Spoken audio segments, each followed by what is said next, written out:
Olá a todos, é um prazer que eu estou aqui para falar com vocês no projeto TED Talks, do curso de Biblioteconomia e Ciência da Informação da Faculdade de Ribeirão Preto, da USP.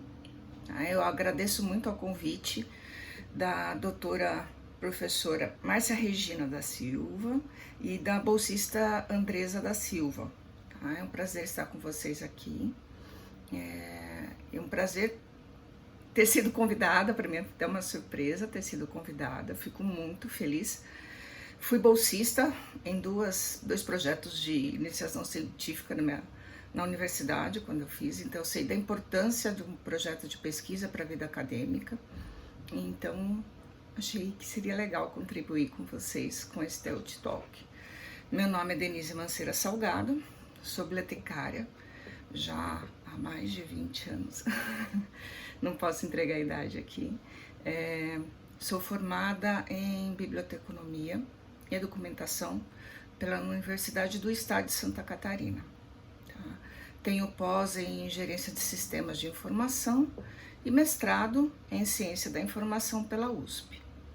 A minha tese, a dissertação de mestrado, ela teve como objeto de estudo o RDA e o controle de autoridades.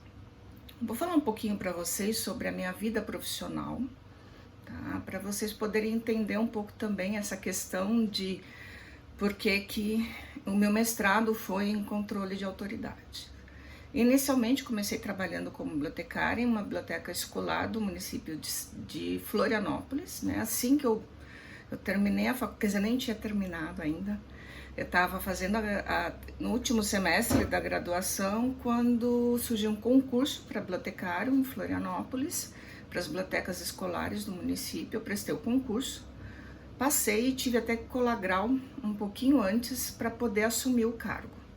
Trabalhei então numa escola em Florianópolis por 3 anos, quando continuei fazendo alguns concursos e acabei passando no concurso da prefeitura daqui de São Paulo, para trabalhar em uma das unidades. Aí eu vim para São Paulo em dezembro de 2001, trabalhar na prefeitura de São Paulo, e eu já entrei trabalhando no setor de processamento técnico. Na época se chamava uma divisão de processamento técnico.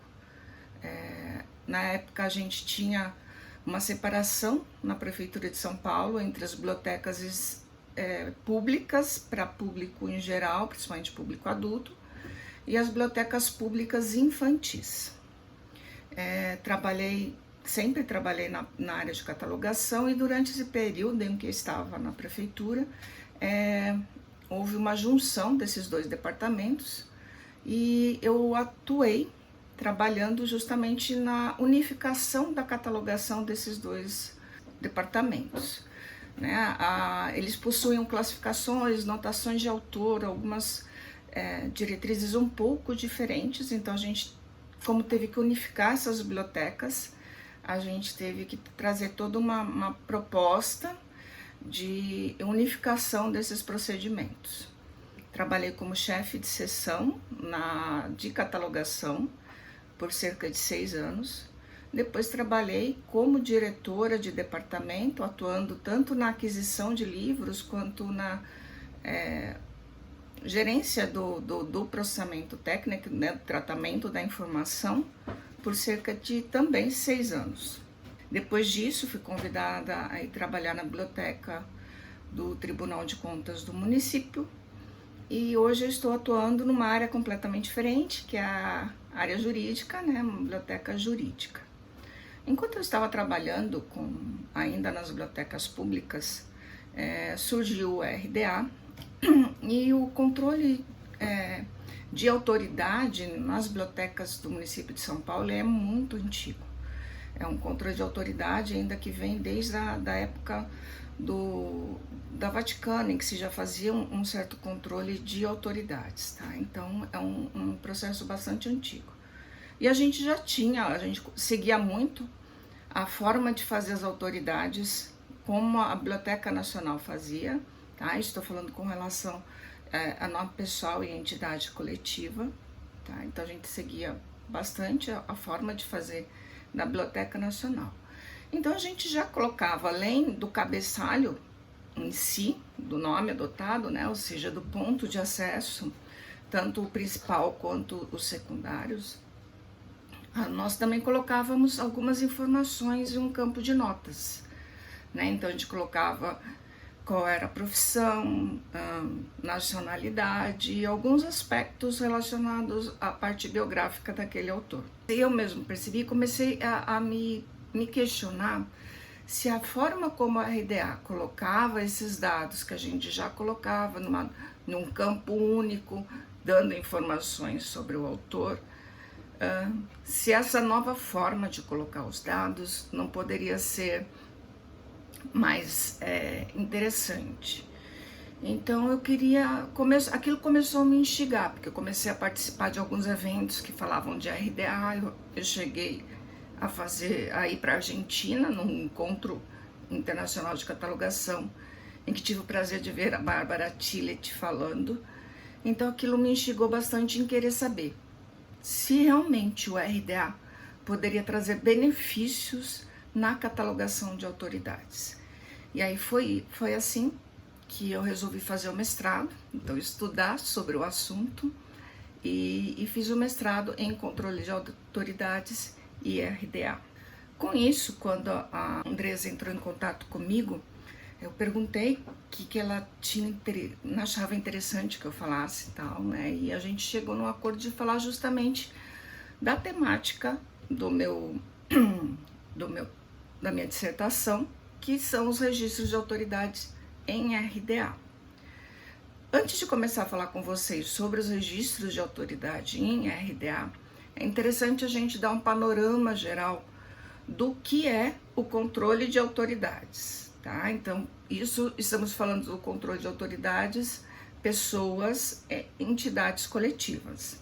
Bom, o controle de autoridades, ele tem por objetivo estabelecer uma forma padrão, adequada, em que todos os documentos possam ser recuperados mais facilmente por um determinado autor ou por uma determinada entidade coletiva. Mas o que isso traz diferença? É que muitas vezes um autor, ele aparece nas diversas obras em que ele publica, né, de diversas formas, tá? Então a gente pode ter um autor muito comum, principalmente em periódicos, tá? Uma autora que escrevia antes de se casar, depois escreveu, depois se casou e depois escreveu quando se separou. Em cada um desses momentos ela possui nomes diferentes e ela grafa esse nome nas publicações de forma diferente. Então, se cada vez que ela usa um nome, a gente colocar uma forma, um ponto de acesso para isso, toda a produção dela vai ficar dispersa, né? E a gente precisa reunir toda a publicação, porque quem está interessado em um determinado assunto ou um determinado autor, ele quer aquilo como um todo. E não, para ele tanto faz se foi o nome de solteiro, o nome de casado, enfim, tá? Então, para o usuário em si, ele quer obter todos os resultados de uma única vez e não ter que ficar fazendo várias pesquisas e ainda pensando, como será que o autor escreveu, com que nome será que esse autor escreveu? Tá? Então, isso para deixar de uma forma um pouco mais prática, tá? Então, vamos supor se eu vou colocar o meu nome, tá? Meu nome é Denise Mancera Salgado. O meu marido, ele tem um sobrenome, eu acabei não adotando, mas ele tem um sobrenome, então eu tinha já publicações antes de casar, eu tinha acho que 2 ou 3 artigos, além dos próprios relatórios de projeto de pesquisa, tá? Como Denise Mancera Salgado. Após o meu casamento, eu poderia ter adotado o nome do meu marido, que é Schilotfeld. Então eu chamaria Denise Salgado Schilotfeld, quer dizer, nomes completamente diferentes. E também publiquei depois de casada, tá? Então, se alguém quisesse fazer uma reunião de toda a minha publicação, a gente teria um problema se fossem 2 entradas diferentes, ou poderiam considerar, né, um usuário que não me conheça, por exemplo, que são 2 pessoas diferentes. Além disso, o controle de autoridade ele é muito importante no caso também de homônimos. Então a gente tem várias pessoas que têm exatamente o mesmo nome, né? Isso é um problema até judicial. Muitas vezes você precisa fazer todo um levantamento e explicar na justiça que você não é fulano porque o teu nome é igual ao de fulano, tá? Então essa diferenciação também se faz muito importante dentro de uma biblioteca, porque eu posso ter um Mário Pereira que é músico e o Mário Pereira que é engenheiro, quer dizer, são duas áreas completamente diferentes. Se eu não faço uma diferenciação e considero essas duas pessoas como autores diferentes, quando houver a recuperação para o usuário, então vai vir tudo isso misturado, tanto material de música quanto de engenharia, né? Então você não consegue fazer uma separação. Então o controle de autoridades de nomes vem para isso, para separar, tá? Nomes também homônimos, né, de pessoas diferentes. Isso se faz muito importante, principalmente na área universitária, em que a gente existe toda uma questão de produção acadêmica, né, em que é preciso realmente se fazer a separação de cada autor, né? Então, isso hoje em dia tomou uma dimensão muito grande.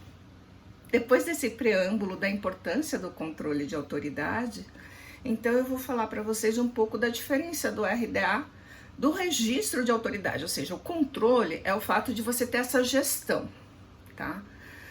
Só que o controle de autoridade ele é formado por várias coisas. A principal delas é o registro de autoridade. O que é o registro de autoridade? O registro de autoridade, então, é quando a gente define, o catalogador define um ponto de acesso. Então, isso é um registro mesmo dentro de um sistema. Pode ser uma ficha, antigamente a gente fazia uma ficha de autoridade, né, em cartão mesmo. Ou hoje, nos sistemas automatizados, é feito um registro em que se coloca o ponto de acesso principal, informações de datas associadas ao nome, enfim, isso é o registro de autoridade.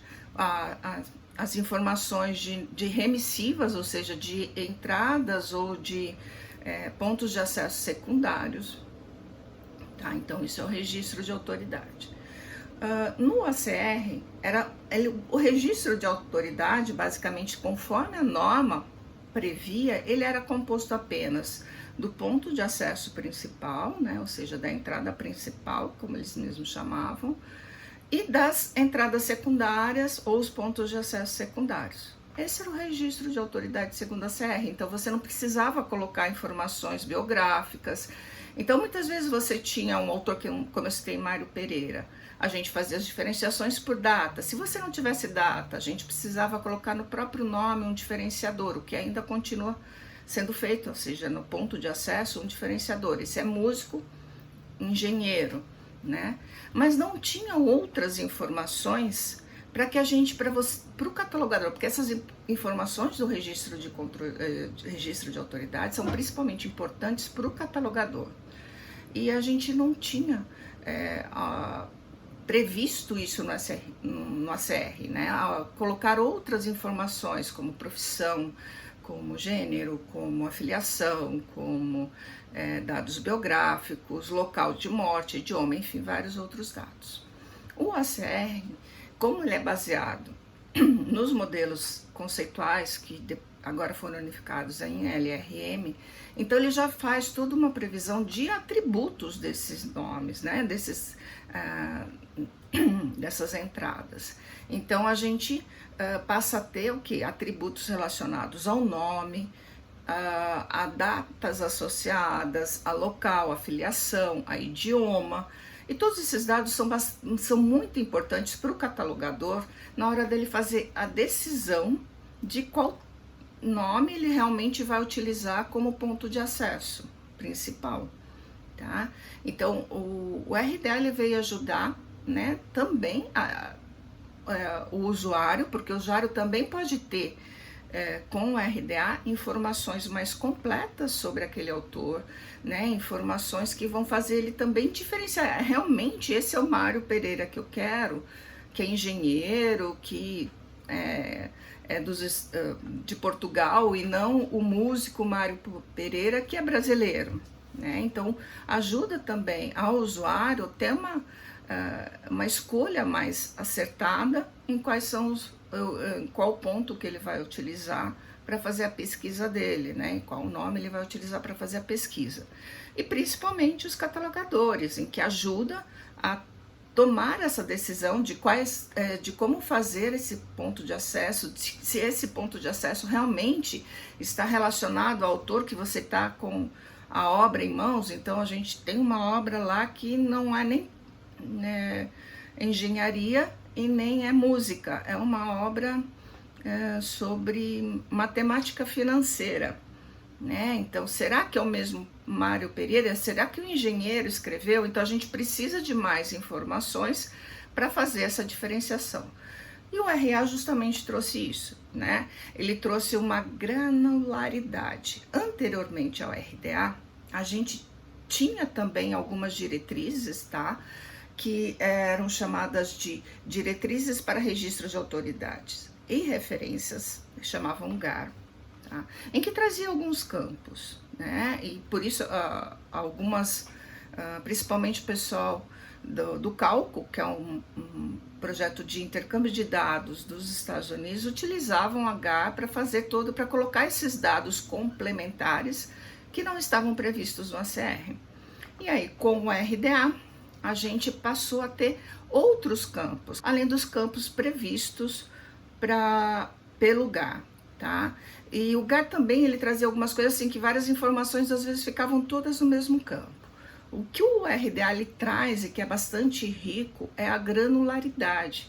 Então, por exemplo, colocando as informações em campos separados, então a informação de data em um campo, a informação de local de nascimento em outro, informação de profissão em outro, você consegue fazer pesquisas, você utilizar esses dados de uma forma muito mais eficiente e inteligente também, do que tudo agrupado em um campo em que você pode, muitas vezes você não consegue fazer uma pesquisa tão eficiente, tá? Então, essa granularidade, ela permite você estabelecer mais padrões. Então, você pode estabelecer padrões em como colocar a profissão, por exemplo, de como você colocar a informação de local de nascimento, né? Enfim, e essas informações sendo mais padronizadas permitem uma recuperação também de informação muito melhor. O TED Talk é curtinho, então se eu fosse falar aqui, gente, com vocês de registro de autoridade, controle de autoridade, que eu gosto tanto, então seria ainda bastante tempo, tá? Espero que vocês tenham gostado. Agradeço novamente, imensamente, e espero que essa bolsa para você, Andresa, seja bem legal, tá? Agradeço imensamente a professora Márcia por esse convite também, tá? E estou à disposição quando precisarem. Foi um prazer estar aqui. Obrigada.